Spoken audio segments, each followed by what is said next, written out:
they all look pretty good right now. So that's good.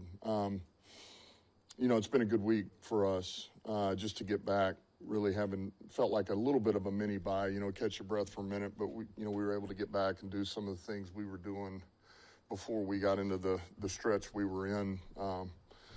Got some critical work. We know the opponent we're getting ready to face. This is a really good team. Mentioned it earlier. They play high-level football, and so we got to be on our game. But we're looking forward to it. Dan, I know that Jared had said last week that you kind of leaned on the offense and said, "Listen, this is going to be a game where I'm going to need you guys to take the ball, take control." Is this week a similar type of situation, going head-to-head with the two top offenses in the league? Well, look, I think, certainly we need to score points. I mean, if you just look at it on paper, I mean, this offense scores points. They do every week. They got a pretty good recipe. We talked about it. They run the ball.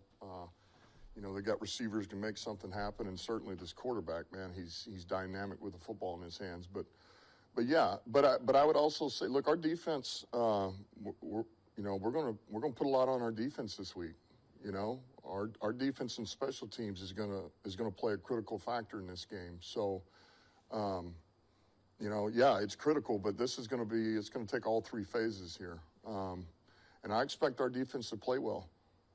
Speaking of the defense, you've had Zarius for a month now. I think 19 pressures over that time. I think that's tied for third most in the league. Just how great of a fit has he been for what you guys do? Yeah, just Zarius, right?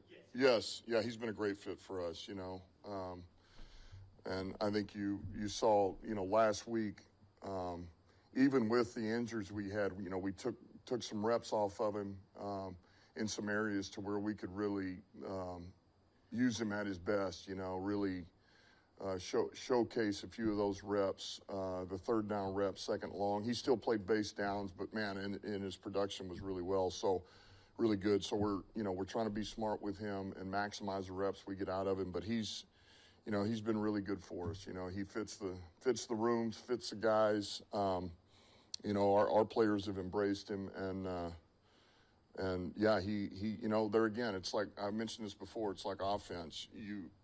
Of course, you love having players that produce, but it's really that brings something different than the guy next to you. It's why you like having different receivers. It's like why you like having different defensive backs, different rushers, different D linemen, backers, because it just enables you to do more, and that's what he does for us. Something we were talking about earlier in the week, like the magnitude of the game when it's two of the best teams in the NFL, obviously. When you play like this sort of Super Bowl preview caliber game, at this point in the season, late in the season, what sort of measuring stick is it, just for where you want to be, what you still need to clean up to get to where you want to go? Yeah, I don't know if look, we know this is a big game because it's a really good opponent, and this next one in front of us. But we just played a big game. I mean, Green Bay that's a big game against a really good opponent.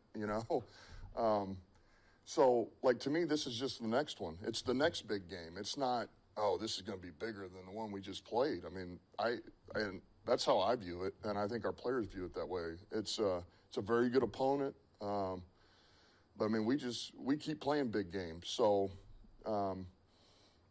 we need to play clean football. And I mentioned this before. There's little things on offense, defense, and special teams, just little things that are creeping up that we hadn't quite snuffed out yet, that we haven't quite cleaned up, that are putting us in a couple of bad positions. And we need to just completely disinfect all that. Let's get it out of there.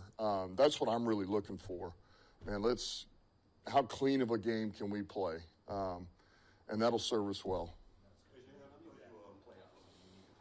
You need to be playing your best football. And you don't know what it's going to take to beat the team you're getting ready to play. You don't know what that's going to be. We know this is a good football team. I don't know what it's going to take. We know Green Bay's a damn good team. We did just enough. But you don't know what it's going to take with the rest of these teams down the line. And you don't know exactly who's going to be in. You don't know. And so are you willing to say that it's good enough right now? I'm not. I don't want to take that chance. So we got to clean some things up, and we will. Earlier this season, you guys, if you got the coin flip, you would give the ball up and you get the ball in the second half. lately. I think the last couple of times you decided to take the ball first.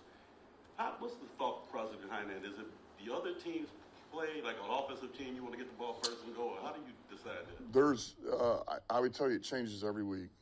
It really does with me. It changes every week. And I don't want to give you exactly my whole thought process, but sometimes it's the way I feel about our offense. Sometimes it's what I feel about their offense. Sometimes it's what I feel about our defense. Sometimes it's every time they take the ball or they defer, this is what happens. And so it's just, every week it's different. And it's kind of been that way that we take the ball lately, but that doesn't mean we'll do it every week.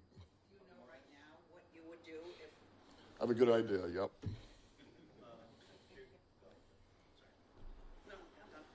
Curious about Greg Rousseau. It's not a guy that gets mentioned. Who's that, I'm sorry? Rousseau. Yeah. He doesn't get mentioned a lot Yeah. of top edge rushers, but look at the pressure numbers every year. They're really high. It looks like he's a really consistent player. Is he more of a style rusher that what you guys do opposite Aiden? I mean, is he a pocket crusher and a disruptor in that way? What kind of impact does he have on a game plan weekly? Yeah, I feel like he's a power rusher with length, So now he does have speed. He's got speed to get upfield, but I think what gets on you and where a lot of people have problems with him is his length with the power, He's a long linear guy and he's got a good first step. And so you're trying to match that initial speed and then he comes down on you with that long arm power. And man, he opens these tackles up. That's where he's really dangerous and he gets a lot of guys with it.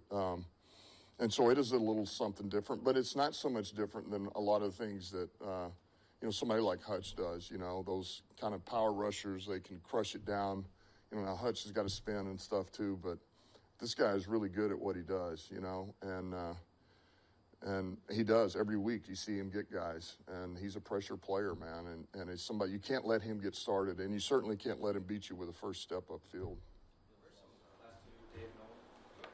What are some of the hallmarks of the Sean McDermott defense? Oh man. Well, look. Here's the obvious, man. It's a very disciplined defense. They're gap sound in the run game. They're aggressive. They fly to the football. They traditionally get takeaways, which they're doing it again. They're an opportunistic defense. They create pressure, which gets picks. They punch out. I mean, we were looking at some last night where the guy's going to the ground, his elbow's almost down, and the defenders, you can see the punch out from underneath. I mean, that takes, that's a conscious effort to see the football, go after the football with the runner go almost down to the ground.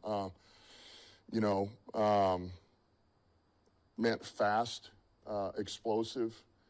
Speed, run to the football. I think those are always things you think of. And then third down, very aggressive, traditionally. That's he's going to make you earn everything you get. First, second down, third down, he's going to bring it and see if you can handle some pressure. And that's kind of been traditionally what he's been, He came from the Jimmy Johnson era. God rest his soul. He was a hell of a coordinator back in the day, but kind of, built off of that.